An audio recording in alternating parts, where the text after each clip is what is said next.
Copyright disclaimer: under Section 107 of the Copyright Act 1976, allowance is made for fair use for purposes such as criticism, comment, news reporting, teaching, scholarship, and research. Fair use is a use permitted by copyright statute that might otherwise be infringing. Nonprofit, educational, or personal use tips the balance in favor of fair use. No copyright infringement intended. All rights belong to their respective owners.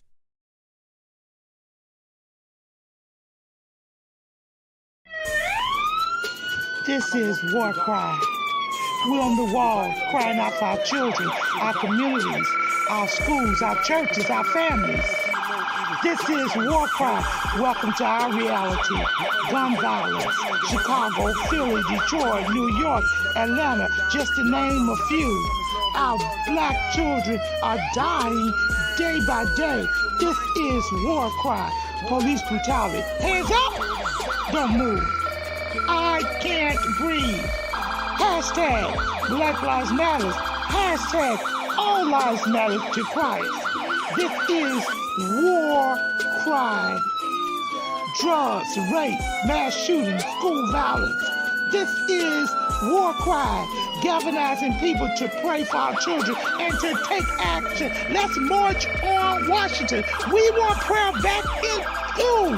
This is War Cry. Cameras, memorials in every corner in our neighborhood. Who died this weekend? Oh no, not Miss Martha's grandson. This is War Cry. He was only 16. His brother died last year. He was only 13. This is War Cry. We the people. We're the elected officials.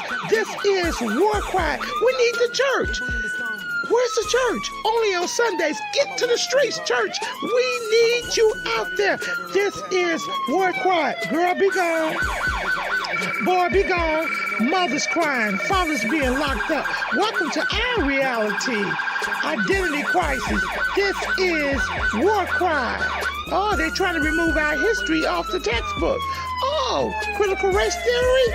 It makes them feel bad. It's our reality. Fake reality shows. We want the real truth. Stay woke. This is War Cry. HBCUs under attack. This is War Cry. Equal pay for what we do. We want a reparation. This is War Cry. Ashes to ashes, dust to dust. Wait a minute. Is that somebody else they're burying that looks like us? Only 12. This is War Cry. Oh, let us come together and pray for our young people, pray for our communities, pray for our schools, pray for our churches, pray that the government gives us what we need, a fair opportunity. This is War Cry, home of the brave, land of the free. Who's free? Our men are locked up. This is War Cry. Hashtag mothers against gang violence. Hashtag fathers who love their sons. Hashtag what would Jesus do? This is War Cry. I know who goes before me. I know who stays behind. The God of Israel's army is always by my side. This is War Cry. We're on the wall. I know you as a father. I know you as a friend. And I have seen in the goodness of God. All my life you have been faithful. And all my life you have been so, so good. With every prayer that I am made, oh, I will sing of the goodness of God. Your goodness is running after me. Your goodness is running after me. With my life and now, I surrender now. I give you everything.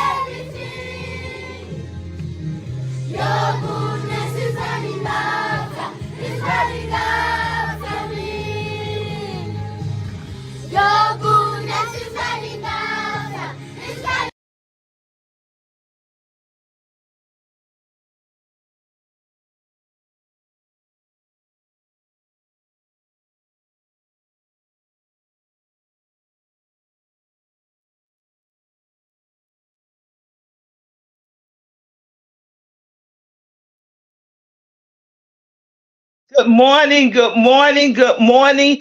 This is War Cry family. Subscribe with us. Be with us in our family and our communication. This is War Cry for our children. That's why I put that on there so you can see that children are crying out for God. Just as we're crying out for them and for justice for everyone, children are crying out for God. Welcome, family. Come on in. This is War Cry. War Cry for the Black woman.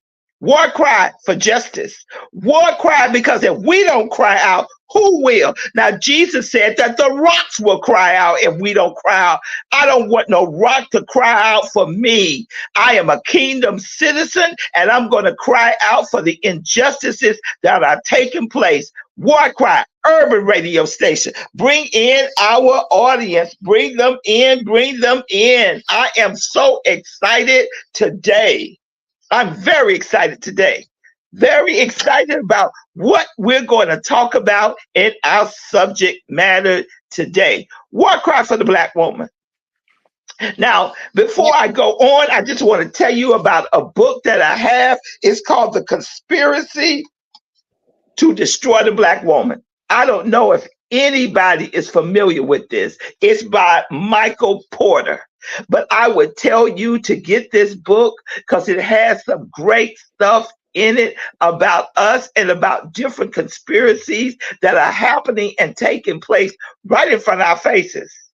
Right in front of our faces, there is a conspiracy to destroy the Black woman. There's a conspiracy to destroy the Black woman in social media. There's conspiracy to destroy the Black woman in sports and all across the board. But we're not opening up our mouth. But as Black women, we're obligated to do a war cry for justice. I am so excited about my audience, who I have, my other panel members, and what we're going to talk about. Now, while you introduce yourself, I just want to ask you a question. So introduce yourself, but answer this question. What does it feel like being a Black woman in 2024? What does it feel like being a Black woman in 2024? Do you feel like you've been discriminated against? Do you feel like you've been mistreated? I mean, they've said a lot of things about us. You know, they've already got us with the angry, quote, Black woman syndrome. Now, I must say I have been angry a lot of times. And I must say we do have a right to be angry, because if our white counterparts, if they get angry, it's just emotions. If we get angry, they try to put us all the way back to slavery. We got a right to open up our mouth for our ancestors. We got a right to call our ancestors' names out and keep them alive. Okay, I'm going to you, Sandra. You first. Introduce yourself, and what does it feel like to be a Black woman in 2024? Well, my name is Cassandra Pryor, and I am the executive director of a nonprofit, Dear Black Girl Incorporated, and it feels powerful. Wait, hold it. You know, this is War Cry, so we can do whatever we want to. Why did you name it Dear Black Girl? Growing up, I was overlooked. Trials and tribulations. I felt like no one hears our story. No one shows up to save us. And it has been put on us that it's our job to save everybody else. And that's just not the way to live. And my life experience had led me, you know, and God gave me my purpose, which is to reach out to other Black girls and be what I needed to them. And to be 100% honest, it's in the name. We are here to support, I breathe, eat, live Black women, Black girls. We're born with a certain strength. We're born with just everything stacked against us. We are sexualized as soon as our breasts grow. I was raised to be seen and not heard. I'm also a fatherless daughter. You know, on my birth certificate where it says father is completely blank. So for me, I used to ask why me all the time, but you know, God said it's supposed to be me. And I was supposed to go through everything that I've been through specifically just to help another Black girl. And I'm very passionate about us. I'm very passionate is just the word. For me, Black girls are everything. God said he chose us. We are the fatherless and the widowed. We are at the bottom of society's totem pole. And even with all of those negatives, I still feel very powerful to be a Black woman. I wouldn't wake up and change it. I wouldn't want to be anything else. Because it's supposed to be me. It's supposed to be us. And we have, listen, we might be shaken. We might bend a little bit, but I don't know not one Black woman who's been broken. And so I think that I feel very powerful to be a Black woman. And you know what? You make me feel very powerful to be a Black woman.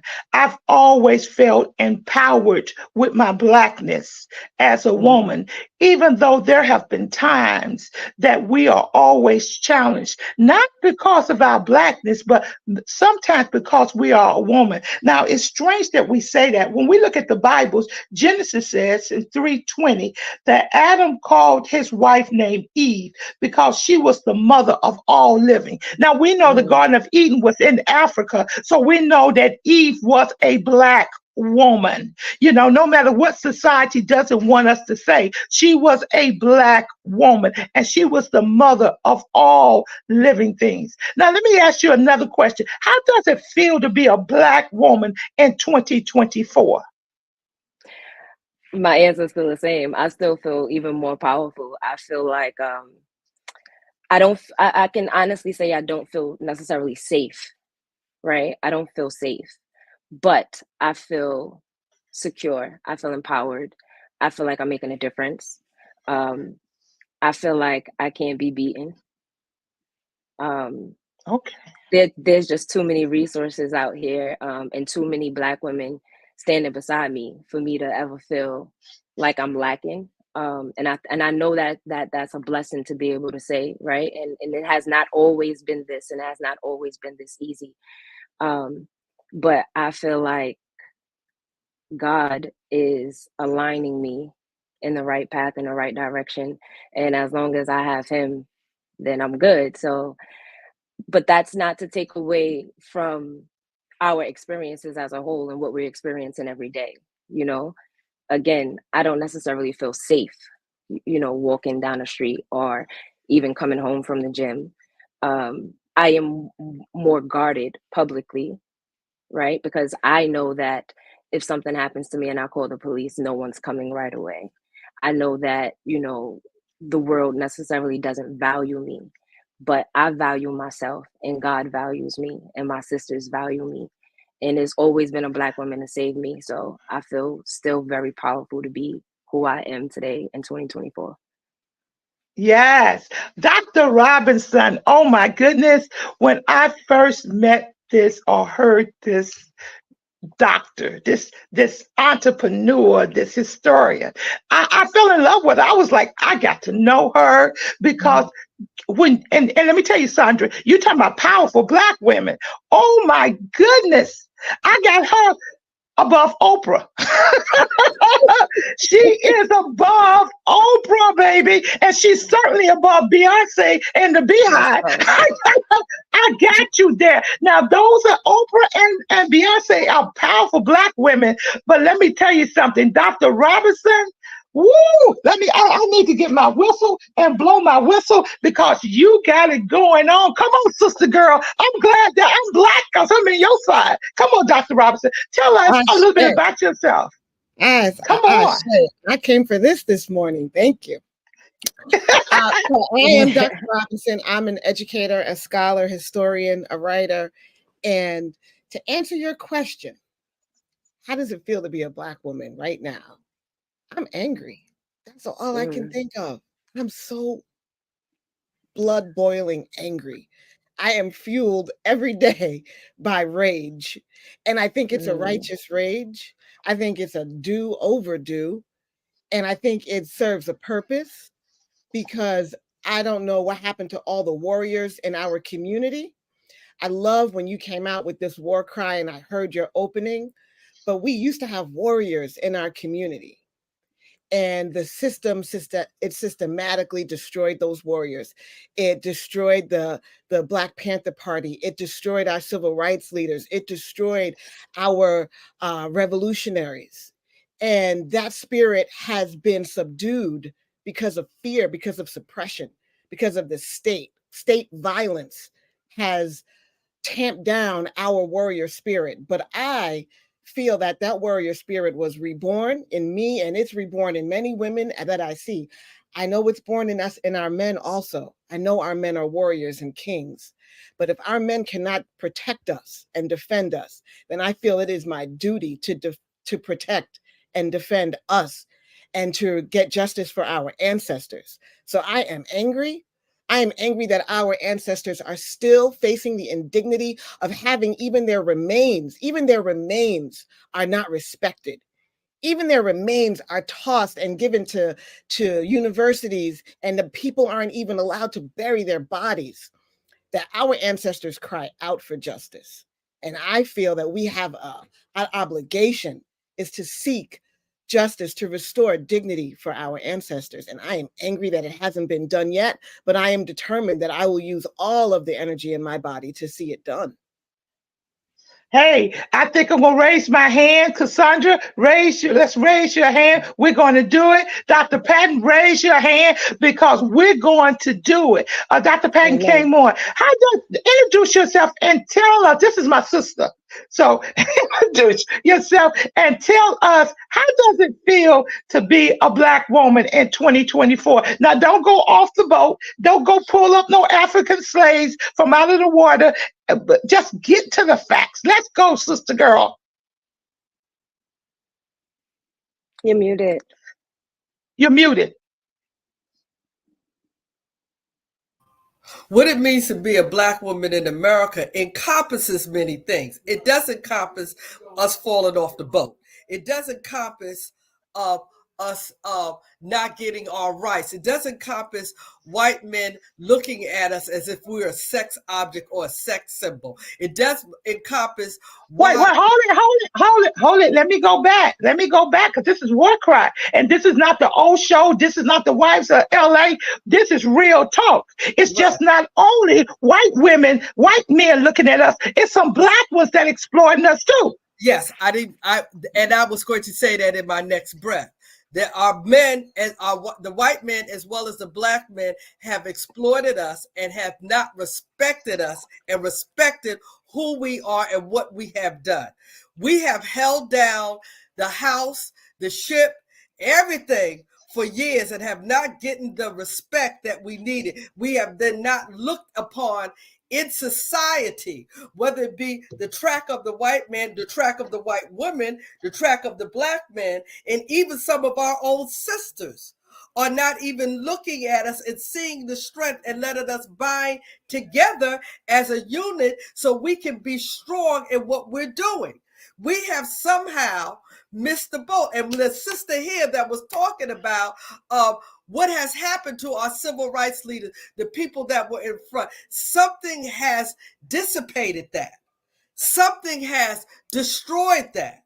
And we need to get that back to show that there's strength, because there is a lot of us that are strong, but we need to come and be cohesive to one another so we can see the strength that we have always had.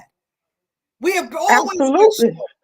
We have. That's why you have tenacious. That's why we have War Cry, which is an urban radio station. See, because let me tell you something. All these other people, I'm not interested in save the raccoons, the whales, you know, the whale. White people have all these different things, you know, this and that. But I'm interested in saving our Black girls, saving our Black boys, informing our community of things going on. See, if I was into saving the yellow duck, I would have millions of dollars. You know that, Dr. Robinson, people would pour in money. They would just give me money from every race. But because I'm into the urban stuff, that's why it's hard to get the message out. See, we don't even know when a Black child, a black girl gets kidnapped. Now they got the Ebony Alert and they got the what's the other alert? They got the Ebony Alert and now they have the Amber Alert. The Ebony Alert is the black alert that goes out. But I'm not even so sure of that because that's discriminatory to me too.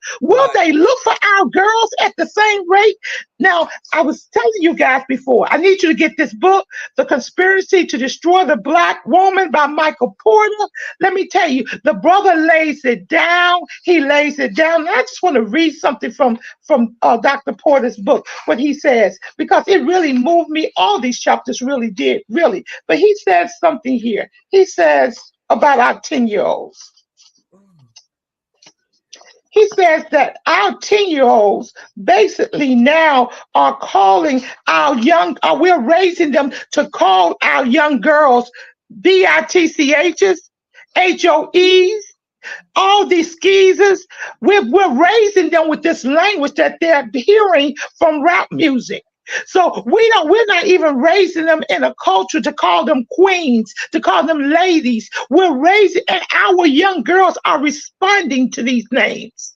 They're responding to these derogatory names that's being called. They're saying, well, I'm a good bitch. Well, you know what? I look good as a WHOE, as a HOE. They're responding to this negative language. It's growing up in them. And sometimes they would rather be called that than to be nurtured by calling a queen or a princess. They don't want to be called that. What kind of princess? What kind of queen? Because we're not teaching our kids that. Now we're going to this poem, and I want you guys to tell me what you think about this poem.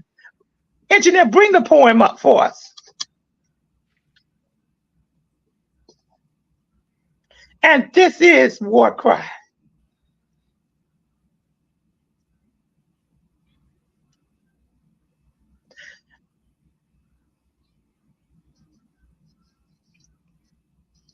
And here it is. Sick and tired of being sick and tired. Poetry is not a luxury, it is an obligation. These poems are not a matter of sympathy but survival. This poem is not a matter of sympathy but protection. This poem is not a matter of sympathy but clarification. And I'm not pissed off, I promise. But I am angry as hell. And each day feels like my sacred cycle is coming. So please do not categorize this as a hard time type of thing. I am an African woman. The sun rises and sets on my time, not the one created in this new world. Do not ask me to smile when walking past. If it is your last dying wish, the presence of she is a life and death matter by default. This is an ego trip gone overseas to Kemet. Do not ask me why my face looks angry. As if you cared to do more than mold me, a woman still controlled by your demands and not genuity, all in the name of your God and misogyny. My face looks angry because it is. My sisters have chosen exploitation over understanding, acceptance over accountability. Do you not understand that there is a class of women forced to smile as if their stories do not exist? Do not ask me, can you touch my dreads? These are locks. 42 branches of beautifully placed sources of energy, no sight of colonization or European dreadfulness. This is a negritude movement on my head. Excuse me, Mr. Washington.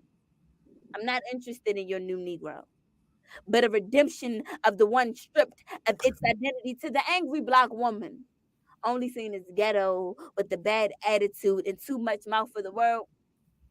Thank you. Speak your truth. Pop your gum, yell to Zion and back, because the progression of this Babylonian world is built on your philosophies. They bash you, then copy you and sell it like a bad bootlegger. Thank you, Tyler, but we don't need your help. These are not demands. This is a matter of self-preservation. This is an open letter to each person who sees Lapita as nothing more than a beautiful it girl with chocolate skin, as if Black don't mesh well with every color. Save your backlash to how we are only made to be hoes and slaves, as if these truths do not shape us in the same manner that they control you, to the angry Black woman. With enough anxiety and grace, unpack your bags. Find comfort, not complacency in your anger. Look to your neighbor. Say, neighbor, turn on the TV. Get mad, then fight for it. Angry Black women, you are not a puppet for Americans to tell you what, when, and how to feel. Be angry as hell with enough heart to understand where your anger comes from, where your burdens reside, where your heartache, misfortunes, and backaches all come from. You are not a bully or nagging. You are angry as hell, and you have every right to be.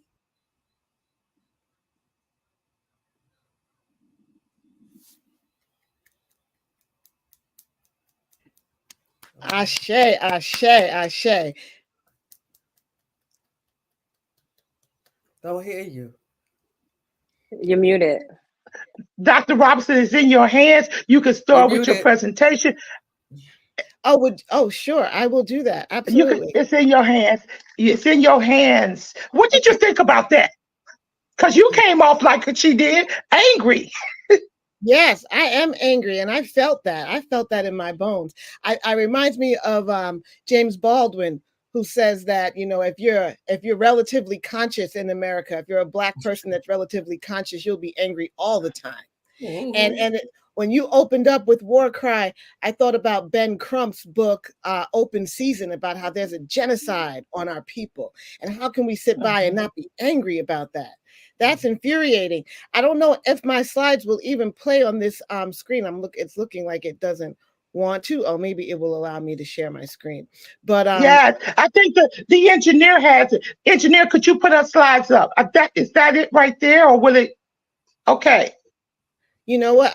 Oh boy, let's see. Oh boy, this is but what I did want to talk about though is the let's see if oh yes, maybe this will play. But I don't think it wants to maybe. Is that me that's sharing that, or is that you? That's probably engineer. Okay, Okay, go ahead. you could go to the third slide, because what I wanted to talk about was misogyny, and then there is a term that was recently coined around 2015 by a woman named Moya Bailey. It's called misogynoir, and I'm sure you've heard this term. And misogynoir is the idea that women are hated, is misogyny. That's the hatred of women. Misogynoir is the hatred of Black women, and you can go all the way back to Sarah Bartman, who was also called the Venus Hottentot, an African woman who was taken from her Kosa village in southern Africa and displayed in Europe. This is the beginning of the sexualization, the demonization, the pathologizing of Black women and of Black women's bodies in particular. Oh, her buttocks are so large. It must be a sign that she is sexually promiscuous or sexually available, and how this was used in many ways. It was used to inform Victorian culture, where they put bustles under their dresses, and to try to mimic this idea of having a large hips and buttocks. But it was also used in a way to criminalize and dehumanize Black women and Black women's bodies. And misogyny and misogynoir in particular, we can see, if you just I want you to run through those slides, because I don't want to spend a lot of time on them. But misogyny is particularly this hatred of women, and misogynoir is a great term for us to use. You could skip past that because that's a video. But what we have from the beginning of media in this country, you have mammies, you have Jezebels, you have sapphires, you have these images of Black women as stereotypes. And then, as you can see, we have these women. You could stop right there. You had those women that I just tried to show quickly, who have been in the recent years demonized by our culture. Jada Pinkett Smith. Why is she demonized? Because her husband did something and she gets blamed for it, right? This immediate, it's her fault. She's the evil. She's the source of the evil. And the same thing we see with Anita Hill. We didn't listen to Anita Hill. That was decades ago now, 30 years ago now. And I wish we had listened to Anita Hill, but we didn't listen to her. Again, we see this continual demonizing of Black women, that we are seen as the problem, even when men are behaving badly.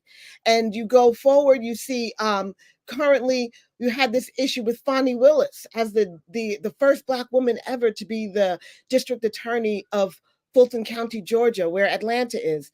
And she is treated as a Jezebel by the media.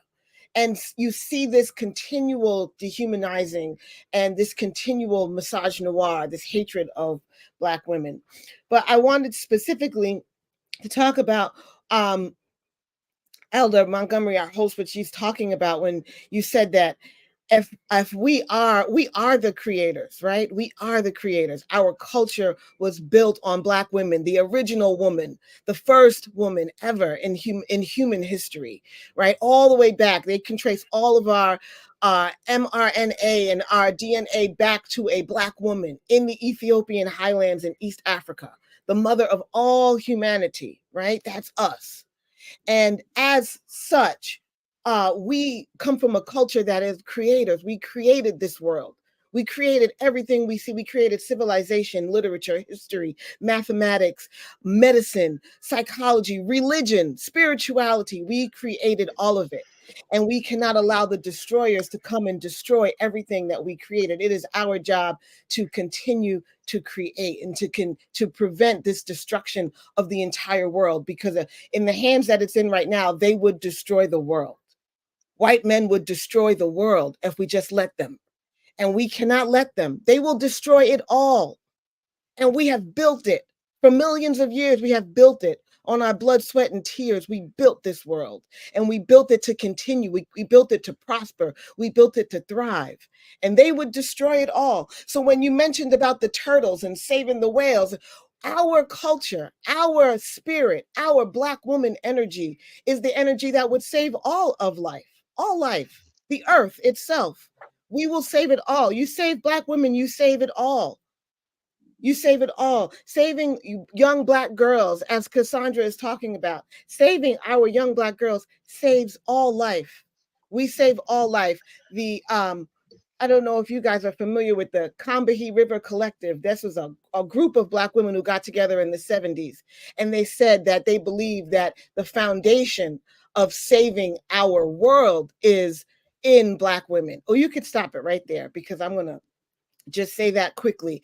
And about how we really free ourselves from this condition that we are currently in.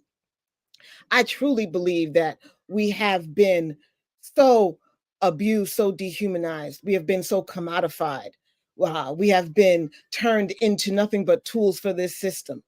And we have to resist it. We have to resist this system. We have to resist this commodification. We have to resist this dehumanization. We have to reach back and get and reclaim our humanity, not for ourselves, but also for our ancestors, for their dignity, for to continue the struggle, to give purpose and meaning to their sacrifice. We have to continue to struggle. And so we have to fight. We have to resist the system. And I wanted so much to share this Rest is Resistance book, because our ability to stop working our bodies to the bone, to stop allowing ourselves to be tools of the system, to stop allowing ourselves to be used over and over to make profit for a system that has no intention other than to destroy the entire planet and every living thing on it. And all of us, to destroy all of us. We have to stop being complicit. We have to stop allowing it. We have to stop allowing this exploitation, this sexualization, this horrible treatment and destruction of our minds, our bodies, and our spirits, of our children, of our elders. We have to stop it. It's up to us. And one of the things that we can do is rest. And when we just stop working so much for the man, stop working so much for the system to make a dollar. When we just stop and we actually allow ourselves to go inward, to have spiritual moments, to dream, to go into a dream state, to have actual sleep and rest, which they've told us is a luxury in America. You can't sleep. I live in New York. It's a city that never sleeps. But when we allow ourselves to actually have deep rest and relaxation, we can get in touch with that inner spirit that's been in us for millions of years, that's been with us since the beginning of time. We are the original people on the planet. We are the mothers of the planet. We are the mothers of humanity, and we can tap into that deep ancestral wisdom when we finally allow ourselves to rest, to sleep. Dr. Robertson, let me just come in and ask you a question. Most of us, and we're talking about Black women, we don't know how to rest because we've been so programmed to not only, I don't even know if we know how to be Black women. Because guess what? We wear so many dual roles. We're mothers, we're wives, and when we're not wives, we're head of households, we're working, we take abuse. Because once you're a woman that's a head of household, you take abuse from your employers because it's only you providing. We've been mistreated, we've been low rated, we've been downgraded. And so when you say rest, I don't even know if we know how to rest. You know, they say things like angry Black women. Well, we should be angry. All our men are locked up. We should be angry because all our men are the lowest or the last hired people. So when we say rest, I don't even know how to get to that portion where we just say, whoo, let me just calm down for a minute. Let me just calm down. Because rest is a hard thing in the Black community, especially with the Black woman. Think about your mother. Everybody think about your mothers. And think about how many jobs your mothers had. Did you ever see her really rest? Now, there's a difference between sleeping and resting. And I'm going to let Dr. Robinson tell you that. But yeah, we seen them sleep. We seen them sit down. But it's a difference because even in their sleep, they were still thinking. Back at you, Dr. Robinson. I agree. And that is how the system has really done us a disservice. We never get to rest. This is what they've done to us. How can we ever plan our escape? How can we ever plan our liberation when we don't have any time to rest? This is how they keep us constantly on the grind. And it's a very tough question, but I think we don't need as many things as we think we need. The idea that we need all this, that we need money, so they keep us on this grind all the time. They always showing us things on social media. We need to have what the other person has. We have to keep up with the Joneses. Even in our relationships, we have to be compared to white people in their relationships. We have to have all the material things. At least we think we have to have those things, but we don't. Well, we can survive in community. I truly believe I have one child. I have a daughter. I had to raise her alone, but I didn't raise her alone. I raised her in community.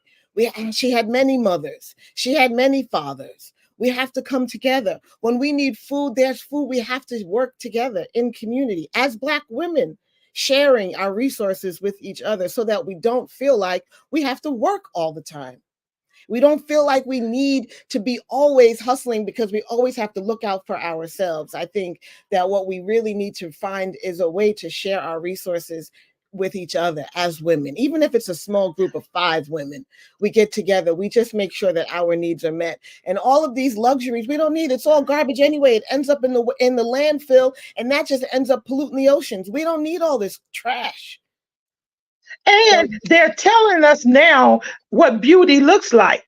See, now our culture is telling us that you got to have this type of body. Your butt's got to be this big. Your breasts got to be this size. This the size of your nose. So now Black women are not even liking themselves. They are taking what they had and now they're trying to cultivate it. And truthfully, and white women are trying to look like us. And I don't know who we're trying to look like. Somebody that we want to be like. But we need to find out who we are. Now I'm going to open it up for Cassandra. Cassandra, do you have a question for Dr. Robinson before we go on? I see you there. Pause on that slide right there. Pause right there because I want to read that when we. Okay. Cassandra, you have a question? Any question? I don't think I necessarily have a question. I definitely agree with everything Dr. Robinson said. But I think I'm like in the middle because I definitely respect my elders, right? And like everything that they have going on. But being in the younger generation, the question that you asked was the how, right? Like how, I find that we have these conversations all the time, but when it comes down to doing the actual work, I don't see anybody doing the work. And I'm a person who believes in starting small. So you're right. You have to have community, right? But that's also another layer because it matters where you live. Like I'm from the hood.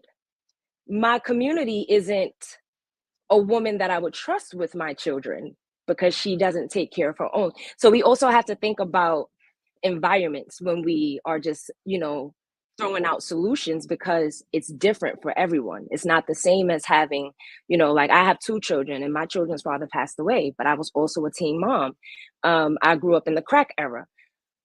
So community looks different. And today in 2024, we can say all day, there's no community, right? So like outside of myself, there's a Black girl walking down the street with no coat, pregnant, and no one is doing anything to help her. So it's I think that I agree, but I think that it's great to have these conversations, but it falls on deaf ears when we're not giving solutions, actual viable solutions during these conversations. People are listening and they have hope, but at the same time, I can see my 20-year-old self listening to you saying, ain't no way, because rent got to be paid.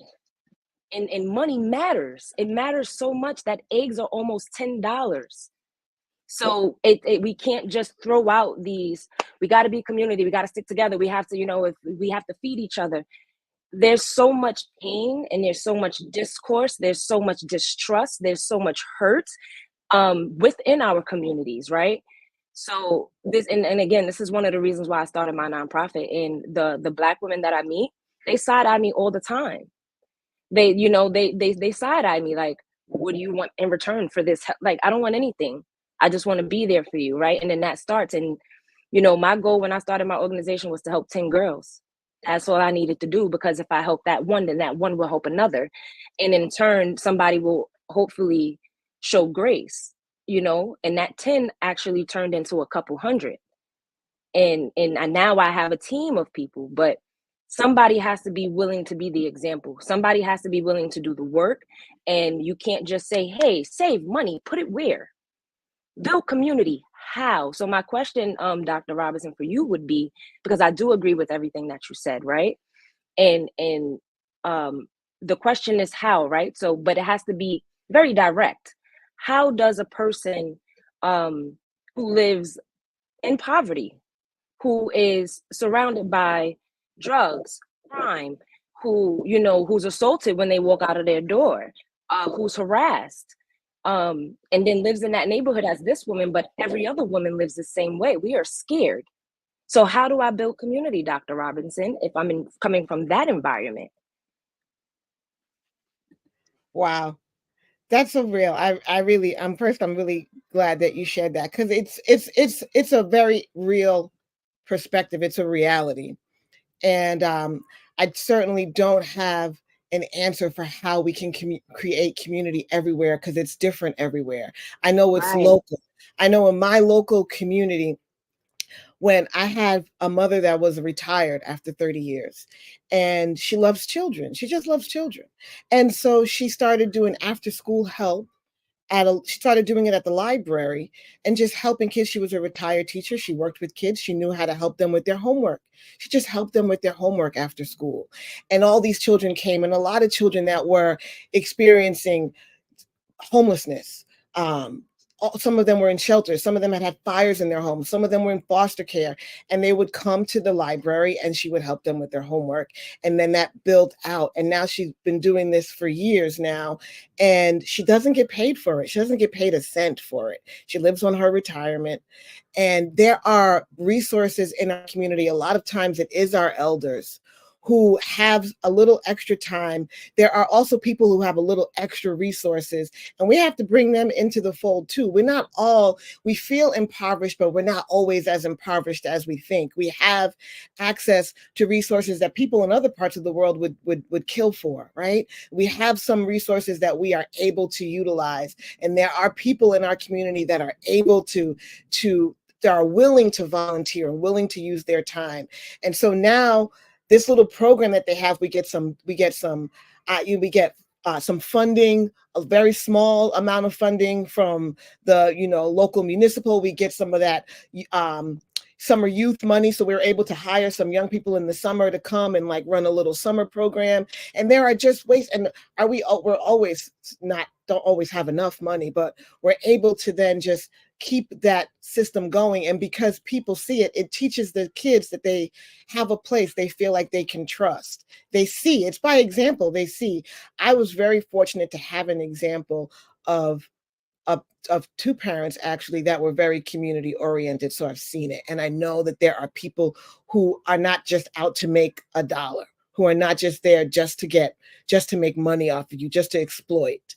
And so you have to see it though, and you have to be a part of it. And when we can be that role model and show by example to the young people that we're here for you. We're not here just to get a check. We're here to help you. We're here because we love you and we share that love. And love is an inexhaustible resource. Love is a resource that we can give freely. We can love each other freely. And when we do it, it's always so unexpected but surprising to see that the resources come. I mean, we get donations and stuff. We get donations for. Let me come in. Let me come in, Dr. Robinson. I want to tell you how we can help. We can help because we have Cassandra here. And we see what she's doing as a young person. So you know how we help? We gravitate to her because her first idea was to help 10 kids. Now it has increased. So we put our resources beside somebody who's actually doing it in the hood, in urban America, not suburban, but urban America, then we can build on it. And then she will be contagious. Then little satellites can begin to take place and take off in our deprived community. That's how we help. We got to get behind her to help. And then when we push her, she pushes other communities. I'm sorry, I had to say that because that's how we help. When I first met her, I want to help. Period. What do you need? And she's down the line now. A lot of times we throw money, but we need the ministry of presence there. She needs someone to walk beside her with wisdom as an older woman. Come on here, somebody. I'm not putting my age out there, but as a mother figure to show the people she's working with that we still got Black women of integrity in our neighborhoods. It doesn't have to be my neighborhood. Her neighborhood is my neighborhood. We all from the hood. Come on here, somebody. Come on here. So I'm sorry I had to come in, but that's what we do, Dr. Robinson. Yes, that's what we do. Ashe, 100%. That's what we do. That's what we do. That's what we do. We help you, sister. We help each other. Yeah. Right. We're gonna help you. We're gonna help you. You know, we've got enough wisdom on this line between three of us among ourselves here that we can push you and help you and advise you and be with you and do everything you need to push you to the next dimension. And Sandra, I'm sorry, but I got to say it because if you're doing that, we all need to do it. Dr. Patton, what do you think about it? You have any questions? Well, what you said is correct. I agree with a lot of things, but I think what was stepped upon is that, and you answered that, we need to, when we think about how we're going to help our communities, when we think about that our sisters and our children are afraid to walk into the community, when we think about that, when we see that there's someone over here that's doing this, that we all, as you say, have to gravitate towards her because it'd be contagious. When we think about, we have to also talk and maybe have go door to door. I'm always thinking about people would go into the school system and talk to the children to let them know that this stuff is available. Now, the issue is a lot of times in the school system, things are available, but it's available to the teachers and they get paid, the teachers that are there. What our children need is they need to see people outside of the school that are willing to help and willing to do. People outside of the school that are in their community that are doing many, many positive things. And I think that that is the key for the success for our children. When we see this young lady doing this, we need to gravitate, like you say, towards her. And outside the community, the school is in a box. They don't want to allow too many people to come in to touch the kids' lives. But this is the situation situation, when we have things like this in our community, that we will be able to touch our children's lives and not isolate it to just the school. And that's the problem, because we only see those teachers, those situations, though there's not another perspective, because the perspective that this young lady is that she's in the community. That makes all the difference of how our children perceive things. Yes. You're muted. You're muted.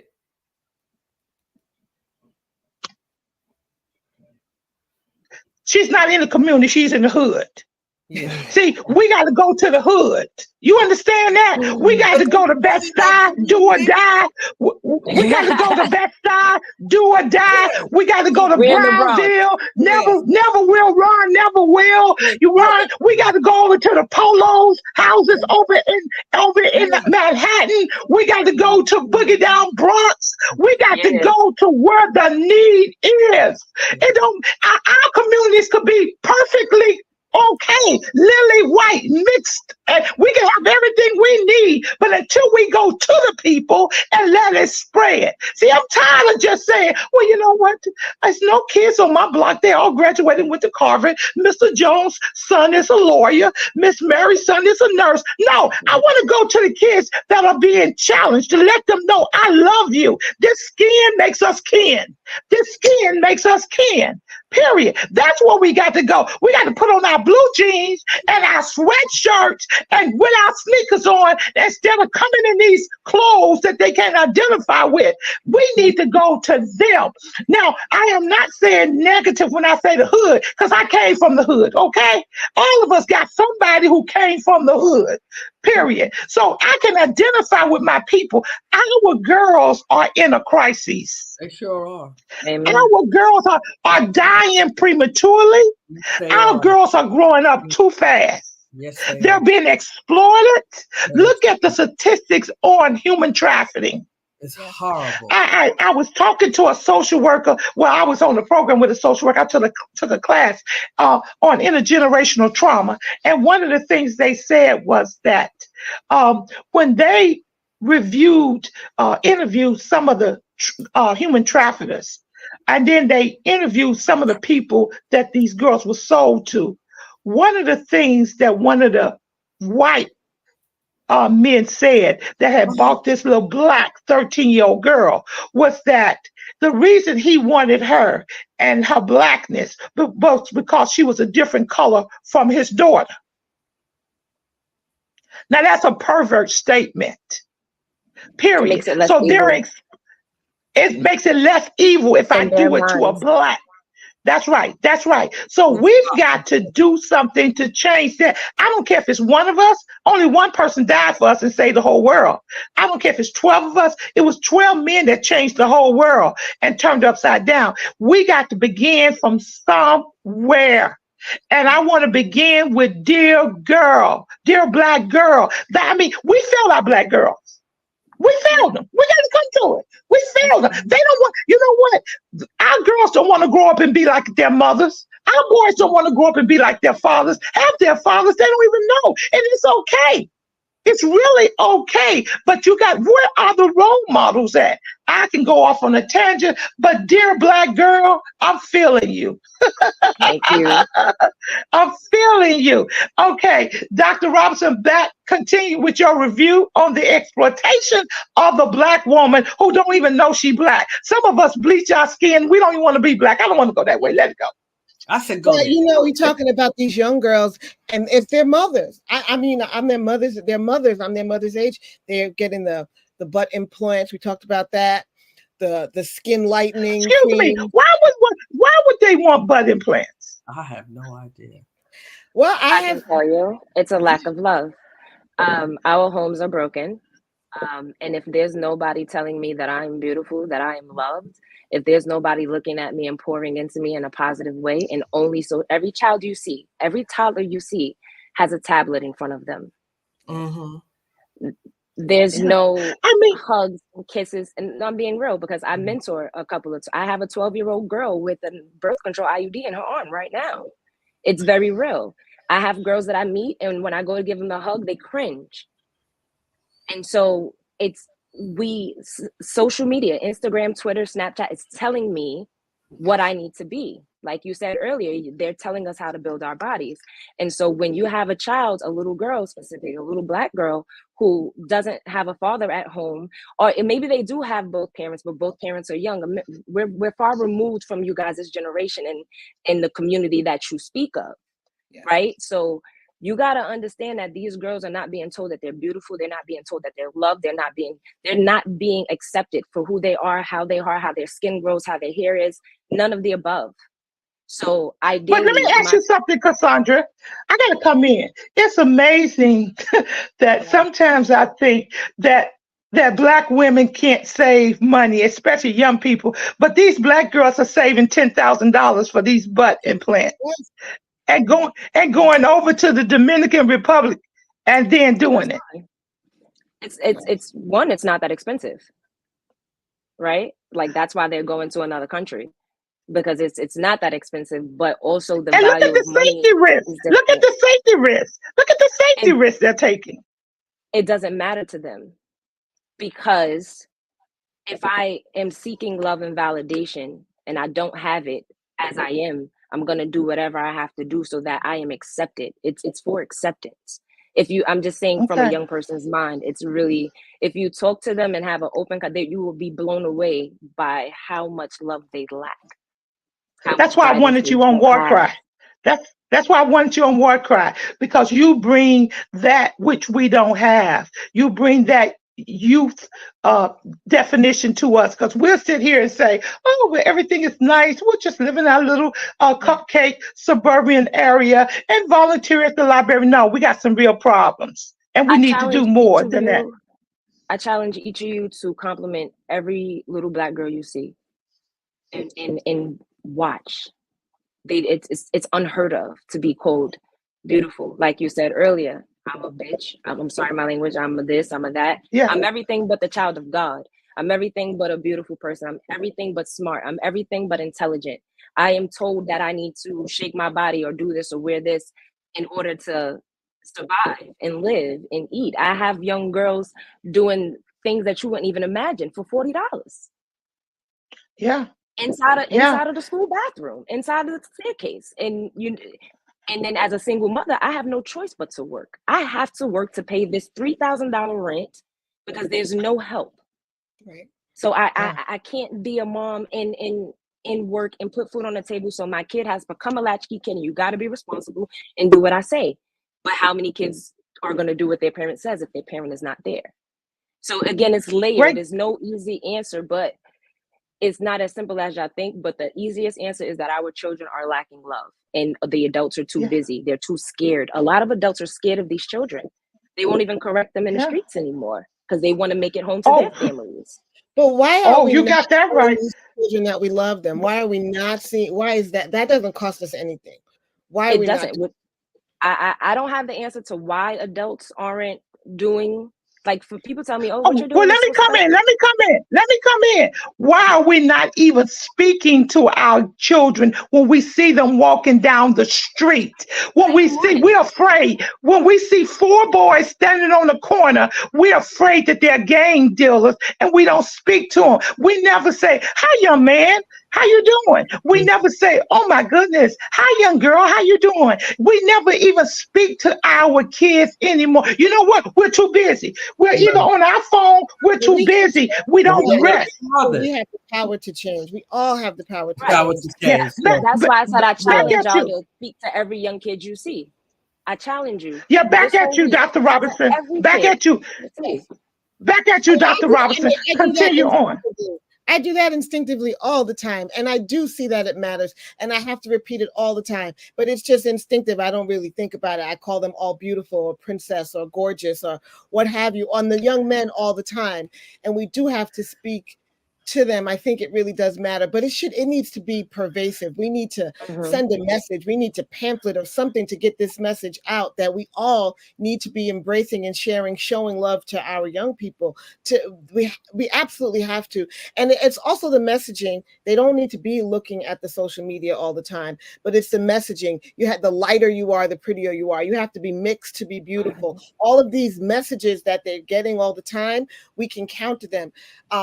Dr. Frances Cress Welsing said a long time ago that if she had Oprah Winfrey's money, she would put on a parade every year with the blackest Black people she could find, the most beautiful Black people on the planet, and let them see it. I mean, all the blue Black people, and let the world see it, let our children see it. So we have to continue, it's subliminal. We have to continue to give them these messages and let them see how beautiful that deep melanated skin is, how beautiful we are in our natural colors, in our natural clothes, in our natural environment. But if we don't keep, it's all that subliminal. They know by the time they're 5 that Black is the undesirable, that they want the white guy over the Black guy. They know that already before they even get to school. They've got that message. So we have to be very vigilant to counter that message. It's like we're up against a beast. It's like we're up against a gorilla and we're like a tiny little mouse. We just have to be vigilant because that gorilla is real. And that's the social media. I hate to say that. I don't use it. And I know my daughter does use it. And I think that it is one of the worst things that we have right now as our kids.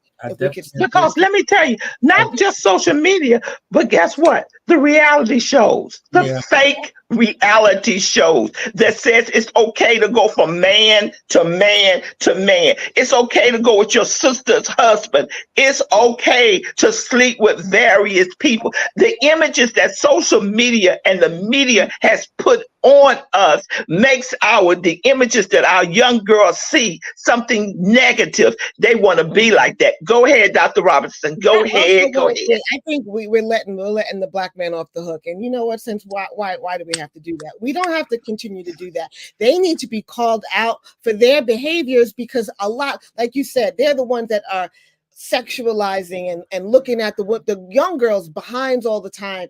I saw something popped up here about Kanye West giving Kim Kardashian a proposal after she got her butt implant. I mean, these are the things that we're allowing Black men to get away with. And I recently had a long discussion with a group of professional, educated Black men with college degrees and jobs, and they're in a fraternity, and they are going to the Dominican Republic to engage in sex tourism and spend their money to give to and exploit young brown Black people, women and girls in the Dominican Republic. And this is acceptable. And this is not acceptable. It's not acceptable. And we have sororities that need to be engaging in urban communities. I understand the importance of community service and giving out food, but we need you to engage in conversations and be role models. By the time we get to college and pledge a sorority, our norms are already formed. We need to go and help these young girls know that they are beautifully and wonderfully made, and they was created for more. Go ahead. We need to have these young men, all of the Black men, to understand that we are not just sex objects or objects for their sexual gratification. They need to be stopped because that behavior is perpetuated and it's rewarded. They're rewarded for this behavior. So that. But Dr. Robinson, I got to call you on the carpet. I got to call you on the carpet. We are exploiting our bodies as sex objects. We're doing it ourselves. Now, maybe not me, but our young girls are exploiting their bodies as sex objects. Oh, come on, Sandra. The object of what? They are the object of the. It's a demand. It's a demand. Right. Yes. And okay. Can I? Yes. So I wholeheartedly disagree. I'm not going to put the exploitation on Black girls. The reason why is because even when you go shopping for a little girl, everything is tight, crop tops. So it's not that we're choosing. I'm gonna speak as a young person, right? Like, it's not that I'm choosing. I don't personally dress like that, but I don't think they choose to wear vulgar, exploited clothes. But a little girl, as soon as they get breasts, it's sexualizing her household, like cover up. So I disagree with the girls doing it for themselves. It's all that we're taught and it's all that we know. And even a mom like myself trying to shop for my daughter, it's very hard because I can't even get a full shirt anymore. So I definitely will not put any blame on Black girls choosing the exploitation, especially. I got to come at you. I got to come at you again. Yes, it is Black girls who choose exploitation. Let me tell you something. A Black girl could go get a pair of jeans and cut it all the way up to her and walk outside. That's choosing to wear what you want to do. Now, maybe not all of them, but some of these Black girls or women in general, they like those that attention they get. I'm sorry, they like attention. Some of them.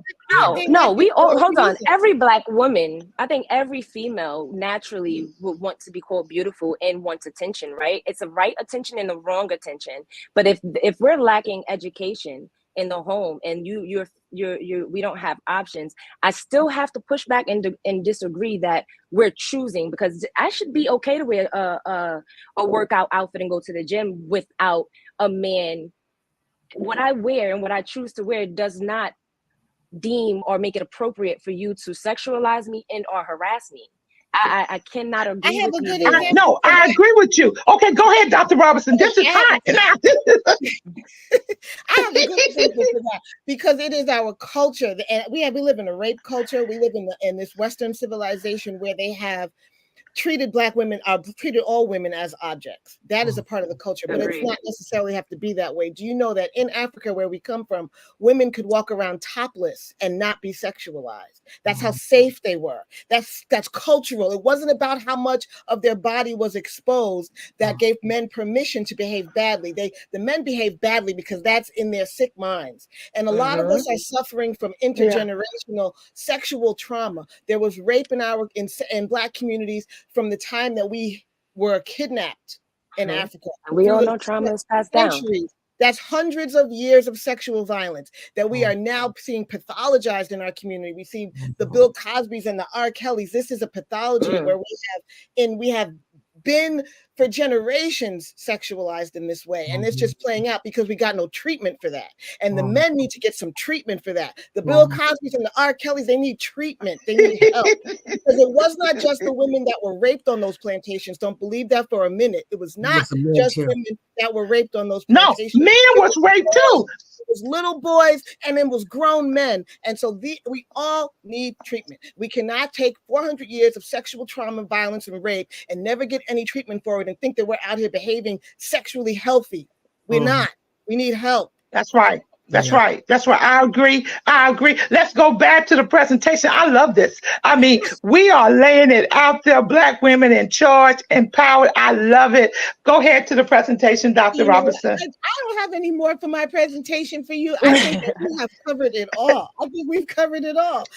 There was one other thing that she said. I just thought I would recommend this book, This Rest is Resistance, because she really lays it on. She's a minister. She comes from a Christian tradition, but she really lays on the importance and the value of rest. And one of the things she says is that this resonated with me so deeply, is that our ancestors, the women on plantations, worked every day from sunup to sundown. They worked throughout their entire pregnancies until the moment they gave birth. And after they gave birth, they went right back to work. They never got any break. They never got any rest. And because of all the work that they did, we should not have to work. And I mean that with all sincerity, because this entire country, this entire economy was built on their labor and their work. We should not have to work. We owe it to them as a form of reparations to rest. All the rest that they did not get, we owe it to us. And I have found that even when I rest, it's weird how the money game flows, how it comes. It's not always about hustling to get the money. Sometimes you just got to let it come to you. And by resting, I found that there is a debt. There is a debt that they owe us, and we can collect on that debt. It's a karmic debt. It's a spiritual debt. You might not see it, know it's tangible. You got to have faith that it's there, that we are owed this. That our ancestors are owed this. We are owed this moment of rest. For all, this was the quote here. If capitalism was from the plantation, then I will rest for my ancestors. Okay, it's a form of reparations for them. I will rest for my ancestors. And I And think that our ancestors really earned it. went through a lot. Our Yes. ancestors went through a lot for us to come to this point, and we Yeah. don't even say their names. We Yeah. don't even try to remember them. We've got to come to a point that we can say our ancestors' name, that we can call our mother's names out. Because guess what? Unless we keep it in the air, they will be forgotten about. And we have to teach the younger generation how to love themselves and Yeah. how to support each other. We got girls just as viciously in gangs as That's boys good. are. Why? Yeah. And some of the gangs, girl gangs, are more Worse than the vicious. boys. And what are they looking for? Love. Yeah. And where are they finding love? In all the wrong places. Yes. And what's our responsibility? To reach back and help someone. See, we're too busy reaching forward to build our own self up that we can't reach back and pull somebody up with us. Because guess what? We think we got it made. We think, hey, it's all about me. I got it made. I got my Gucci bag. I got my red bottoms, and I made it. So everybody else should make it. But everybody else don't have the same opportunity. So for those who don't have the same opportunity, as Sandra said, she started off with 10 girls. I want to help 10 people. That's the banner I run on too. I just want to help somebody to make it up. Period. I want to help somebody to know that there's a better way. Not me, but I want to do it for them. See, we got to leave a legacy for our people. We have no legacies for our people to even grab onto. We got to live a legacy. So that's what War Cry is about. It's living a legacy. So at this moment, I just want you to say your ancestor's name. Say your grandmother's name. Say your aunt's name. Say your great grandmother's name. Say someone's name to put it in the air because they still matter and they still live within us. It was struggles made for the Black woman. You know yourselves, we are still being discriminated against. Yeah. Every day. You know yourself. Say their names so I can hear the names. Can we take turns to say their names so I yes, can yes, yes. We're gonna take turns saying the names. Period. We're gonna take turns saying the names of those heroes that was in our lives. And I appreciate each and every one of you because guess what? You matter. You matter, and the work you do matter. Okay, Minister Travel will have you say the names of the legacies of the women that have affected your life and molded you. Okay. Irma, my mother, Irma, my mother-in-law, Crystal, Christina, what's her name? Jordan. And she always had a funny name. We used to tease her about her name, Jordan. We Ella, Eva, Eloquist, Verna, Sarah. Now, what did you learn from your mother? What did you learn from your mother? Well, my mother worked 2 jobs. She was divorced. She worked 2 jobs. And I learned to be strong. I learned to deal with the adversities. I learned not to give up. I learned not to let go. I learned to hold on. I learned to, even when they say no, I learned to come back to know that will turn that no into a yes. I learned for some people not to degrade me and debase me because I am a woman. I've learned that. My mother was was a very strong woman. She wasn't an educated woman, but she worked very hard. And she said to me and my sister, I didn't have a choice about what I did, but I want you to go to school so you will have choices. She said, I didn't have choices, but I want you to have choices in your life and you to do the right thing in your life, that you could be able to be strong. You always need choices. She said, my generation was fixed where there was nothing there for us. We had to take the little tidbits and try to make, like my mother said, $1 out of 99 cents, which was hard to do at many, many times. But she said, I want you to have choices in your life so you can be successful in a way that I couldn't be. Okay. Okay. I'll go next. I learned from Big Mama. I think everybody can identify with a Big Mama. I learned from Little Mama, who was Big Mama's daughter, which was my grandmother. Mother. I learned from my Aunt Estelle. Everybody got Aunt Estelle's in their family. I learned that, guess what? My great grandmother, my great great great grandmother was a slave. And she bore my grandmother, which was Viola. And she told us all the things that her mother told her. And my grandmother told me all the things that her mother told her. And my mother has given me wisdom on how to fight. See, my mother was a cultivator because she was what the norm thought back then looked good, high yellow, high cheekbones. She got to go to places that some of our darker sisters didn't go to. You know what I mean? So she would come back and tell me and take me to those same places. So I learned how to be resilient. To be resilient, a word that I don't think Black people really understand. To keep going, even though the odds may not be for you. Resilient. So, yes, put their names out there. Strong Black women, not perfect, but knowledgeable about who they were. Cassandra. My turn. My mother, Lynn Smalls, and my grandmother, Cassandra Pryor. And my list would end right there. That's how far removed I am. But they are two of the most self-preserving women I've ever met. I got a lot of my softness from them. So, my mom's softness. Oh my God.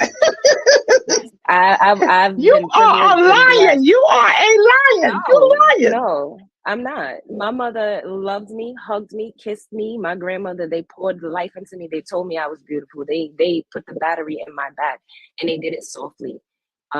Because we don't have to be taught and loved hard all the time. That's right. So I'm very proud to say that my grandmother and my mother taught me softness. And they taught me how to nurture. So I owe that a lot to them. That I may not have the resting part down, but I have the preservation part. So I am grateful to Cassandra Pryor and Lynn Pryor. Absolutely. I am so proud of you.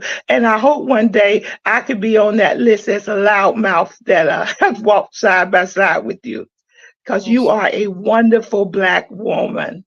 Okay, Dr. Robertson.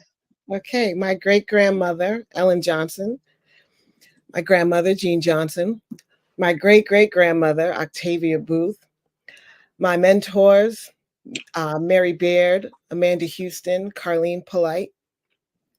And I always say all the mothers and all the fathers whose names I don't know, those whose names I know and those whose names I do not know. I am thankful.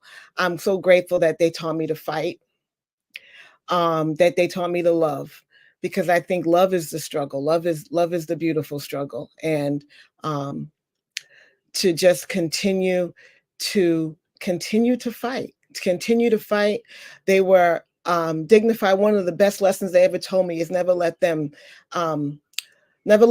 take your dignity from you or show them that, you've lost your dignity. So to fight with dignity and, to keep our crowns on. And to love each other, to love ourselves, and to love each other.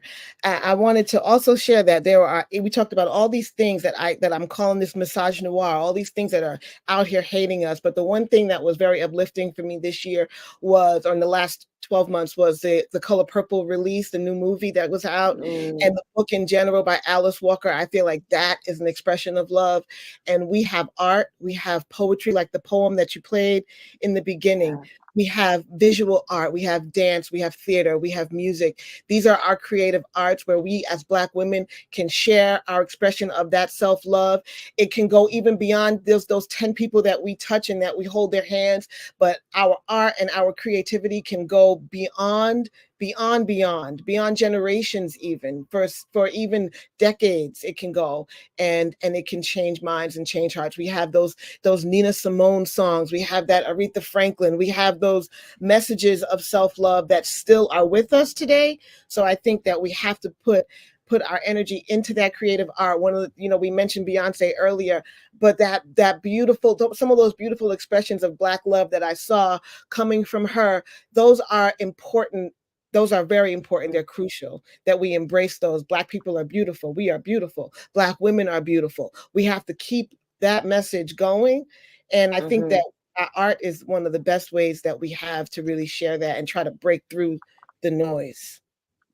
And another thing too, I want to add to it, the oral translations. We've got to pass the oral stories down to our children and our children's children about who we are as a people. We can't allow the oppressor to tell our story.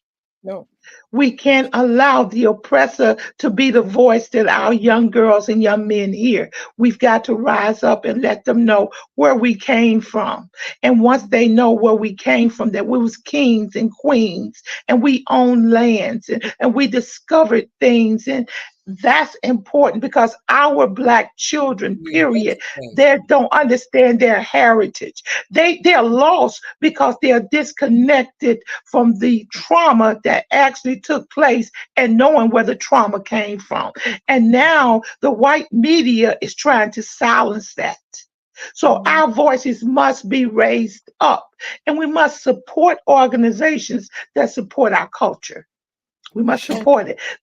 This is War Cry, and we've had a great time, and we had a great community. I love you guys. Give me one word before we leave, and I'll start it off. Endurance. One word. Sandra? Inspire. Sandra? Inspire. Okay, one word. One word, Doctor. Okay, one word. One word, Trevor. Strength. Okay, this is War Cry, another great neighborhood, another great community. Thank you, ladies. Black power, women power, girls are the same. War Cry, join us next. You won't see this nowhere else. This is War Cry. We're fighting for our children. Amen. This is War Cry. We're on the wall crying out for our children, our communities, our schools, our churches, our families. This is War Cry. Welcome to our reality. Gun violence, Chicago, Philly, Detroit, New York, Atlanta, just to name a few. Our Black children are dying day by day. This is War Cry. Police brutality. Hands up! Don't move. I can't breathe. Hashtag Black Lives Matter. Hashtag All Lives Matter to Christ. This is War Cry. Drugs, rape, mass shootings, school violence. This is War Cry. Galvanizing people to pray for our children and to take action. Let's march on Washington. We want prayer back in you. This is War Cry. Candles, memorials in every corner in our neighborhood. Who died this weekend? Oh no, not Miss Martha's grandson. This is War Cry. He was only 16. His brother died last year. He was only 13. This is War Cry. We the people. We're the elected officials. This is War Cry. We need the church. Where's the church? Only on Sundays. Get to the streets, church. We need you out there. This is War Cry. Girl, be gone. Boy, be gone. Mothers crying. Fathers being locked up. Welcome to our reality. Identity crisis. This is War Cry. Oh, they're trying to remove our history off the textbook. Oh, critical race theory? It makes them feel bad. It's our reality. Fake reality shows. We want the real truth. Stay woke. This is War Cry. HBCUs under attack. This is War Cry. Equal pay for what we do. We want a reparation. This is War Cry. Ashes to ashes, dust to dust. Wait a minute. Is that somebody else they're burying that looks like us? Only 12. This is War Cry. Let us come together and pray for our young people, pray for our communities, pray for our schools, pray for our churches, pray that the government gives us what we need, a fair opportunity. This is War Cry, home of the brave, land of the free. Who's free? Our men are locked up. This is War Cry. Hashtag mothers against gang violence. Hashtag fathers who love their sons. Hashtag what would Jesus do? This is War Cry.